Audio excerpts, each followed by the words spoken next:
মা বুঝতে পারল রে বাবা পেটের ভিতরে সন্তান নড়াচড়া করে। এবার স্বামীরে গিয়া ডাইকা বলে, স্বামী স্বামী গো, আল্লাহ রাব্বুল আলামিন মনে হয় আমাদের দোয়াগুলো কবুল করছে, আমাদের আমার পেটের ভিতরে মনে হয় বাচ্চা হবার সম্ভাবনা। এই মা বুঝতে পারল। এর আগে কিন্তু দেখা যায় মা ঠিকভাবে এর আগে কিন্তু বুঝতে পারে না। আস্তে আস্তে যখন মুখের রুচিটা নষ্ট হয়ে যায়, মায়ের কিন্তু বমি বমি ভাব হয়, খাবার দাবারের মধ্যে রুচি নেই, ঘুমাইতে গেলে সন্তান পেটে নড়াচড়া করি। ও যুবকীর দল, এইভাবে সন্তান যখন পেটের মধ্যে নড়াচড়া করে, মা তখন বুঝতে পারল সন্তান নড়াচড়া করে। এই মুহূর্তের মধ্যে জগতের মা কিন্তু স্বামীদেরকে যখন সংবাদটা দিয়ে দেয়, স্বামী কিন্তু খুশি হয়ে যায়। দাদারে যখন ওই সন্তানের ওই বাচ্চাটার দাদারে যখন সংবাদ দেয়, দাদা কিন্তু খুশি হয়ে যায়, দাদি কিন্তু খুশি হয়ে যায়, নানা কিন্তু খুশি হয়ে যায়, নানু কিন্তু খুশি হয়ে যায়। কেন, কি জন্য? আল্লাহ রাব্বুল আলামিন একটা নিয়ামত দুনিয়াতে দান করবেন, এই জন্য সবাই খুশি হয়ে যায়। এইভাবে 10 মাস 10 দিন চইলা যায়, অথবা 8 মাসের উপরে চইলা যায়, অথবা 9 মাসের উপরে চইলা যায়। আপনি যখন দুনিয়াতে আসার সময় হয়ে যায় রে, যখন দুনিয়ার জমিনের মধ্যে আপনার কদমটা লাইগা যায়, তখন সবাই আপনাকে রিসিভ করার জন্য পাগল পারা হয়ে যায়। মা ওই মুহূর্তের মধ্যে মনে করেন প্রসব ব্যথার যন্ত্রণা শুরু হয়ে যায়। অনেক মা সিজারের জন্য অনেক মাদেরকে হাসপাতালের ভিতরে পাঠানো হয়, অপারেশন থিয়েটারের মধ্যে পাঠানো হয়, ডাক্তার তাকে কেটটা কাইটা সন্তানটারে বের করে। আবার অনেক মা দেখবেন পেটের মধ্যে যখন প্রসব ব্যথার যন্ত্রণা শুরু হয়, ওই মুহূর্তের মধ্যে ডাক্তার যখন বইলা দেয় ঘরের ভিতরে আপনার সন্তানের অবস্থা ভালো আছে, আপনি সন্তান দুনিয়াতে আসবে, সিজারের প্রয়োজন হবে না, তখন দেখা যায় এই মুহূর্তের মধ্যে বাসার ভিতরে মা হুয়া হুয়া বইলা কান্দে। প্রসব ব্যথার যন্ত্রণা দুনিয়ার মা জাতি ছাড়া আর কেউ জানে না। প্রসব ব্যথার যন্ত্রণা কত! এ যুবক, আজকে তুমি দুনিয়ার জমিনের মধ্যে মায়ের বাদ দাও না, আজকে তুমি আব্বুর বাদ দাও না। তোমাকে জন্ম দিতে গিয়ে তোমার বাবা কত কষ্ট করেছে, তোমার মা কত কষ্ট করেছে, দুনিয়ার মা জাতি ছাড়া আর কেউ জানে না। জোরে জোরে বলুন ঠিক না বেঠে? আরো জবানে করে বলুন ঠিক না বেঠে? এই মুহূর্তের মধ্যে মায়ের যখন প্রসব ব্যথা শুরু হয়ে যায়, সঙ্গের সাথীদেরকে ডাইকে বলে, সাথীরা প্রসব ব্যথা নিয়ে তো যন্ত্রণা আমি মায়ার সহ্য করতে পারি না, দে একটা দা আইনা দে, আমি আমার নিজের হাত দিয়া নিজের পেটটারে কাইটা পালাই, এত কষ্টের এত যন্ত্রণায় আমি আর সহ্য করতে পারি না। এইভাবে মা কষ্ট করে হঠাৎ করে বাচ্চা যখন তুমি দুনিয়াতে আসো, এই মুহূর্তের মধ্যে প্রসব ব্যথার যন্ত্রণায় মা বেহুশ হয়ে জমিনের মধ্যে পইরা যায়। কিন্তু বাচ্চাটা যখন দুনিয়ার জমিনের মধ্যে আইসা হুয়া হুয়া বইলা কান্দে গো, এই মুহূর্তের মধ্যে মা ডাইকা বলে, আমার জাদুমণিরে আমার কোলের মধ্যে দে, আমার বাবারে আমার কোলের মধ্যে দে, আমার সন্তানটারে আমার কোলের মধ্যে দে। এত কষ্ট কইরা সন্তান জন্ম দিয়া বেহুশ হয়ে গিয়েছিল মা, যেই মাত্র সন্তানটা দুনিয়াতে আইসা হুয়া হুয়া বইলা কান্দা দিছে, এই মুহূর্তের মধ্যে মা ডাইকা বলে, আমার সন্তানটারে আমার কোলের মধ্যে দে। এ দুনিয়ার মানুষ হই না নাও, দুনিয়ার জমিনের মধ্যে এমন একটা ব্যক্তি আছে, যেই ব্যক্তির সম্মান এক পাল্লার মধ্যে যদি রাখা হয়, আর দুনিয়ার সমস্ত ব্যক্তিদের সম্মান যদি এক পাল্লার মধ্যে রাখা হয়, এরপরে দেখা যাবে তার সম্মানটা বাইরা যাইবে। আজিজি হুজুর উনি কে? একটা ছোট্ট একটা অক্ষর, একটা অক্ষরের মধ্যে লাগাইয়া দিছে ময়াকার মা, এই শব্দটা হইল মা। আমার আল্লাহ রাব্বুল আলামিন ডাইকা বলে মায়েদের ব্যাপারে, মাল জান্নাতু তাহাতা আকদামিল উম্মাহাত, মায়ের পায়ের নিচেই হইল সন্তানের জান্নাত, মায়ের পায়ের নিচেই হইল সন্তানের বেহেশত। এই জন্য বন্ধুরি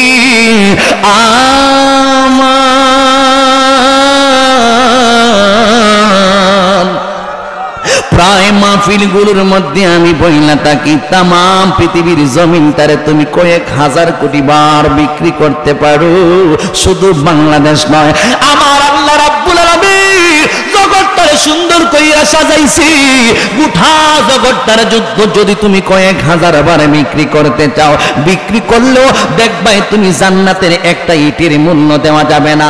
অথচ একটা জান্নাতের ইটের মূল্য দেওয়া যাবে না তামাম পৃথিবীর জমিনটা বিক্রি করলে।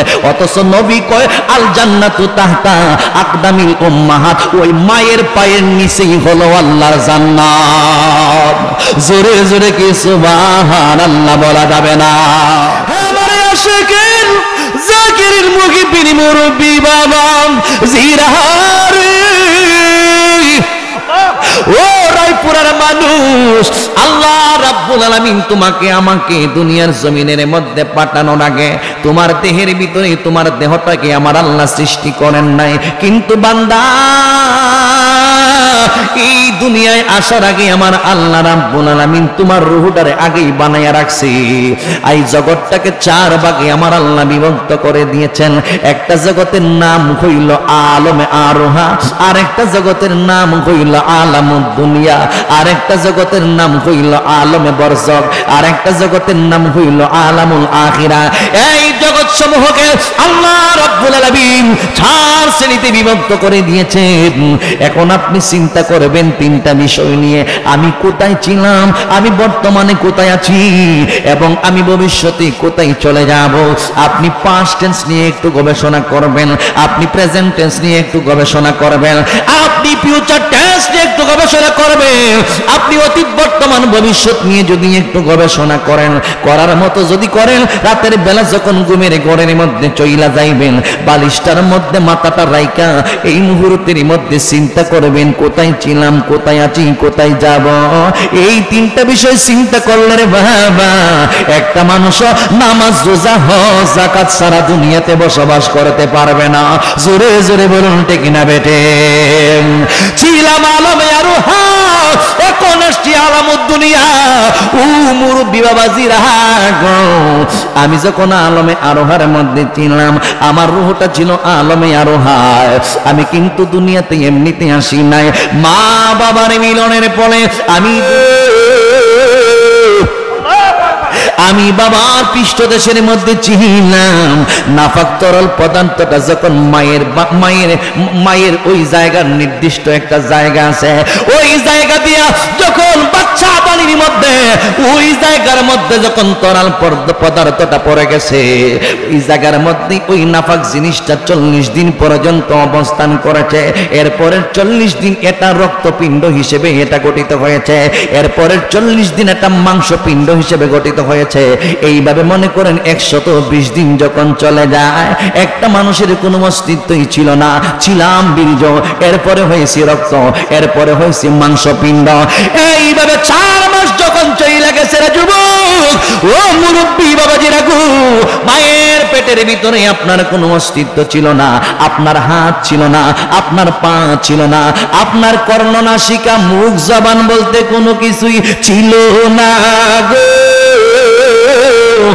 ওই মায়ের পেটের ভিতরে আল্লাহ রাব্বুল আলামিন আপনাকে কর্ণের ব্যবস্থা করে দিয়েছেন, ওই মায়ের পেটের ভিতরে আল্লাহ আপনাকে হাতের ব্যবস্থা করে দিয়েছেন, ওই মায়ের পেটের ভিতরে আল্লাহ আপনাকে পায়ের ব্যবস্থা করে দিয়েছেন। আপনাকে একটা মানুষ হিসেবে আপনাকে গঠন করেছেন। মানুষ হিসেবে গঠন কইরা আল্লাহ রাব্বুল আলামিন যখন 120 দিন চলে যায়, ওই যে আলমে আরোহার মধ্যে রূহটা রাইকা দিয়েছে, রূহের জগৎ রাইকা 4 মাস পরে মায়ের পেটের ভিতরে ওই মানুষটার দেহের ভিতরে আমার আল্লাহ প্রাণ পাখি অর্থাৎ রূহ দান কইরা দিয়েছেন।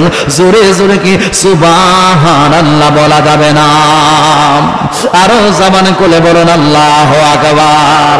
হে আমার আশিকিন জাকিরিন মুহিবিন মুরব্বি বাবা জিরারে, ও যুবকের দল, যেই মাত্র আল্লাহ মায়ের পেটের ভিতরে ওই সন্তানটার দেহের ভিতরে আমার আল্লাহ রূহটা দান কইরা দিয়েছে, ওই মুহূর্তে সন্তান পেটে নড়াচড়া করা শুরু কইরা দিছে গো। ইন দি মেন টাইমে মা বুঝতে পারল রে বাবা পেটের ভিতরে সন্তান নড়াচড়া করে। এবার স্বামীরে গিয়া ডাইকা বলে স্বামী স্বামী গো আল্লাহ রাব্বুল আলামিন মনে হয় আমাদের দোয়াগুলো কবুল করছে, আমাদের পেটে আমার পেটের ভিতরে মনে হয় বাচ্চা হবার সম্ভাবনা। এই মা বুঝতে পারল। এর আগে কিন্তু দেখা যায় মা ঠিকভাবে এর আগে কিন্তু বুঝতে পারে নাই। আস্তে আস্তে যখন মুখের রুচিটা নষ্ট হয়ে যায় মায়ের কিন্তু বমি বমি ভাব হয়, খাবার দাবারের মধ্যে রুচি নেই, ঘুমাইতে গেলে সন্তান পেটে নড়াচড়া করি। ও যুবকীর দল, এইভাবে সন্তান যখন পেটের মধ্যে নড়াচড়া করে মা তখন বুঝতে পারল, মা তখন বুঝতে পারল সন্তান নড়াচড়া করে। এই মুহূর্তের মধ্যে জগতের মা কিন্তু স্বামীদেরকে যখন সংবাদটা দিয়ে দেয় স্বামী কিন্তু খুশি হয়ে যায়। দাদারে যখন ওই সন্তানের ওই বাচ্চাটার দাদারে যখন সংবাদ দেয় দাদা কিন্তু খুশি হয়ে যায়, দাদি কিন্তু খুশি হয়ে যায়, নানা কিন্তু খুশি হয়ে যায়, নানু কিন্তু খুশি হয়ে যায়। কেন কি জন্য? আল্লাহ রাব্বুল আলামিন একটা নিয়ামত দুনিয়াতে দান করবেন, এই জন্য সবাই খুশি হয়ে যায়। এইভাবে 10 মাস 10 দিন চইলা যায়, অথবা 8 মাসের উপরে চইলা যায়, অথবা 9 মাসের উপরে চইলা যায়। আপনি যখন দুনিয়াতে আসার সময় হয়ে যায় রে, যখন দুনিয়ার জমিনের মধ্যে আপনার কদমটা লাইগা যায় তখন সবাই আপনাকে রিসিভ করার জন্য পাগল পারা হয়ে যায়। মা ওই মুহূর্তের মধ্যে মনে করেন প্রসব ব্যথার যন্ত্রণা শুরু হয়ে যায়। অনেক মা সিজারের জন্য অনেক মাদেরকে হাসপাতালের ভিতরে পাঠানো হয়, অপারেশন থিয়েটারের মধ্যে পাঠানো হয়, ডাক্তার তাকে একটা কাইটা সন্তানটারে বের করে। আবার অনেক মা দেখবেন পেটের মধ্যে যখন প্রসব ব্যথার যন্ত্রণা শুরু হয় ওই মুহূর্তের মধ্যে ডাক্তার যখন বইলা দেয় ঘরের ভিতরে আপনার সন্তানের অবস্থা ভালো আছে, আপনি সন্তান দুনিয়াতে আসবে, সিজারের প্রয়োজন হবে না, তখন দেখা যায় এই মুহূর্তের মধ্যে বাসার ভিতরে মা হুয়া হুয়া বইলা কান্দে। প্রসব ব্যথার যন্ত্রণা দুনিয়ার মা জাতি ছাড়া আর কেউ জানে না। প্রসব ব্যথার যন্ত্রণা কত যুবক, আজকে তুমি দুনিয়ার জমিনের মধ্যে মায়ের বাদ দাও না, আজকে তুমি আব্বুরে বাদ দাও না। তোমাকে জন্ম দিতে গিয়ে তোমার বাবা কত কষ্ট করেছে, তোমার মা কত কষ্ট করেছে, দুনিয়ার মা জাতি ছাড়া আর কেউ জানে না। জোরে জোরে বলুন ঠিক না বেঠে? আরো জবানে করে বলুন ঠিক না বেঠে? এই মুহূর্তের মধ্যে মায়ের যখন প্রসব ব্যথা শুরু হয়ে যায় সঙ্গের সাথীদেরকে ডাইকে বলে সাথীরা প্রসব ব্যথা নিয়ে তো যন্ত্রণা আমি মায়ার সহ্য করতে পারি না, দে একটা দা আইনা দে, আমি আমার নিজের হাত দিয়া নিজের পেটটারে কাইটা পালাই, এত কষ্টের এত যন্ত্রণায় আমি আর সহ্য করতে পারি না। এইভাবে মা কষ্ট করি। হঠাৎ করে বাচ্চা যখন তুমি দুনিয়াতে আসো এই মুহূর্তের মধ্যে প্রসব ব্যথার যন্ত্রণায় মা বেহুশ হয়ে জমিনের মধ্যে পইরা যায়, কিন্তু বাচ্চাটা যখন দুনিয়ার জমিনের মধ্যে আইসা হুয়া হুয়া বইলা কান্দে গো। এই মুহূর্তের মধ্যে মা ডাইকা বলে আমার জাদুমণিরে আমার কোলের মধ্যে দে, আমার বাবারে আমার কোলের মধ্যে দে, আমার সন্তানটারে আমার কোলের মধ্যে দে। এত কষ্ট কইরা সন্তান জন্ম দিয়া বেহুশ হয়ে গিয়েছিল মা, যেই মাত্র সন্তানটা দুনিয়াতে আইসা হুয়া হুয়া বইলা কান্দা দিছে, এই মুহূর্তের মধ্যে মা ডাইকা বলে আমার সন্তানটারে আমার কোলের মধ্যে দে। এ দুনিয়ার মানুষ হই না নাও, দুনিয়ার জমিনের মধ্যে এমন একটা ব্যক্তি আছে যেই ব্যক্তির সম্মান এক পাল্লার মধ্যে যদি রাখা হয় আর দুনিয়ার সমস্ত ব্যক্তিদের সম্মান যদি এক পাল্লার মধ্যে রাখা হয় এরপরে দেখা যাবে তার সম্মানটা বাইরা যাইবে। এই আজিজি হুজুর উনি কে? একটা ছোট্ট একটা অক্ষর, একটা অক্ষরের মধ্যে লাগাইয়া দিছে মায়াকার মা, এই শব্দটা হইল মা। আমার আল্লাহ রাব্বুল আলামিন ডাইকা বলে মায়েদের ব্যাপারে মাল জান্নাতু তাহাতা আকদামিল উম্মাহাত, মায়ের পায়ের নিচেই হইল সন্তানের জান্নাত, মায়ের পায়ের নিচেই হইল সন্তানের বেহেশত। এই জন্য বন্ধুরি আমার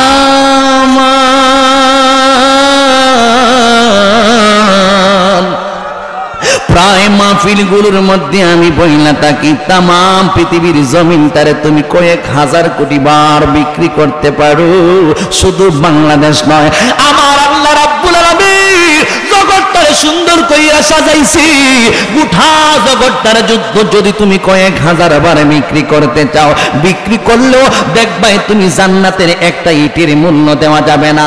অথচ একটা জান্নাতের ইটের মূল্য দেওয়া যাবে না তামাম পৃথিবীর জমিনটা বিক্রি করলে।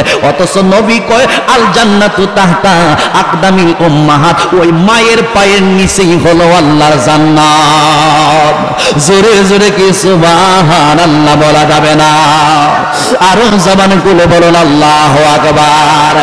এই সন্তানটা দুনিয়াতে আসে, ওই সন্তানটারে পাইয়া মায়ের কান্নাকাটি নামাজ বন্ধ হয়ে যায়।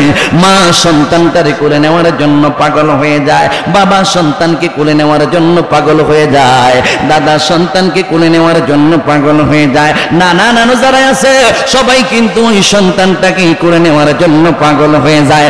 কারণ ঈদ নিয়ে আসছে, আনন্দ নিয়ে আসছে। এই যে একটা সন্তান দুনিয়াতে আসছে সবাই কিন্তু হাসাহাসি করে, আনন্দ উল্লাস করে। এই জন্যই আমি মাঝে মধ্যেই শানটা গাই, আসতে মন হাসাইয়া একদিন যাইতে যাবে, কান্দাইয়া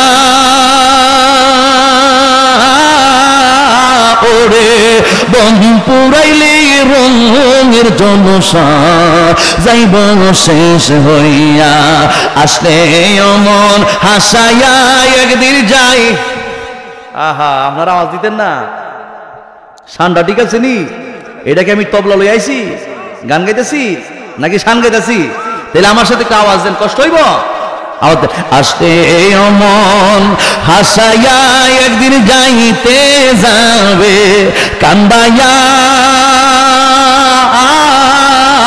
ওরে দম পুরাইলি রঙের জলসা যাইব শেষ হইয়া, ওরে দম পুরাইলি রঙের জলসা যাইব শেষ হইয়া। 14 পুরুষ যেথাই গেছি 3.5 হাত মাটির নিচেতে, 14 পুরুষ যেথাই গেছি 3.5 হাত কবরেতে গো, যেতে হবে সবিচারে, যেতে কোনায় রে বাহ সবিচারে, দোয়া কলমা পড়িয়া হায়রে দোয়া কলমা ওরে দম পুরাইলে রঙের জলসা যাইব শেষ হইয়া, আসলে তুমি হাসাইয়া এবার যাইবাই সবাই রে কান্দাইয়া, ওরে দম পুরাইলে রঙের জলসা যাইব শেষ হইয়া। একটা জবান বন্ধ রাখবেন না, মহব্বতে কি সুবহানাল্লাহ বলা যাবে না? আরো জবান খুলে বলুন আল্লাহু আকবার। গভীর মনোযোগ বন্ধু, ও রায়পুরার মানুষ, এইভাবে তুমি আমি আমরা সবাই এই দুনিয়ার জমিনের মধ্যে যখন কদম রাখছিলাম সবাই কিন্তু আমার পাইয়া আনন্দ উল্লাস করছে। একদিন কিন্তু তোমার আমার হায়াতের বাজারটা শেষ হয়ে যাইব, তোমার পাইয়া সবাই আনন্দ করছে, তোমার পাইয়া সবাই উল্লাস করছে। একদিন তোমার যখন হায়াতের বাজার শেষ হয়ে যাইব, আমার আল্লাহ কিন্তু একেবারে কিয়ামত পর্যন্ত তোমাকে দুনিয়ার জমিনের মধ্যে রাখবে না। আমার আল্লাহ দেখবেন কাউকে 5টা বছর পরে মাসুম বাচ্চাটা মারা যায়, কাউকে দেখবেন আমার আল্লাহ 10 বছর পরে উঠায়া নেয়, আবার কেউ দেখবেন 20 বছর, 30 বছর, 40 বলেন, 50 বলেন, 60, 70, 100 বছরের হায়াতের বাজেটের মানুষটা, এই হায়াতের বাজেটটা যখন শেষ হয়ে যায়, দুনিয়ার জমিন থেকে চিরদিনের জন্য বিদায় হয়ে যায়, আমার আল্লাহ রাব্বুল আলামিন ডাইকা বলেন, বান্দা যখন তোমার হায়াতের বাজেটটা শেষ হয়ে যাবে তখন তুমি দুনিয়াতে থাকতে পারবে না। কেউ কিন্তু দুনিয়া চাইলে যাইতে চায় না, সবাই কিন্তু দুনিয়ার জমিনে থাকতে চায়, কিন্তু তোমার হায়াতের বাজেট জান্নাতেরটা যখন শেষ হয়ে যাবে, এই দুনিয়ার যত বড় দলের দালালি তুমি করো না কেন, কোন দল তোমাকে বাঁচাতে পারবে না। এই দুনিয়াতে যত বড় ভিআইপি লোকের চাকরি তুমি করো না কেন, একটা সেকেন্ড তোমাকে বাঁচাইতে পারবে না। এই জন্য যুবক, এ রায়পুরের মানুষ, আল্লাহ রাব্বুল আলামিন এই কুরআনুল কারীমের মাধ্যমে ছোট্ট একটা আয়াতের মাধ্যমে আপনার আমার এই কথার সমাধান দিয়ে দিয়েছেন। আমার আল্লাহ রাব্বুল আলামিন ডাইকা বলেন, ইদা জাআ আজালুহুম ফালা ইস্তাখিরুনা সাআতান ওয়ালা ইস্তাকদিমুন।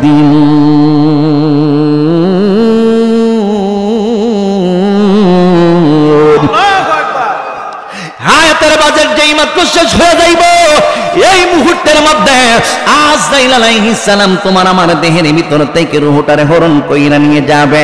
আল্লাহ নির্দিষ্ট একটা সময়ের জন্য প্রাণটারে দিয়া দিছি। এই জন্যই তো আমরা শান গাই, প্রাণ পাখি উড়ে যাবে। কষ্ট হইব একটু সলবনি ওয়াজ বাড়াই আমি।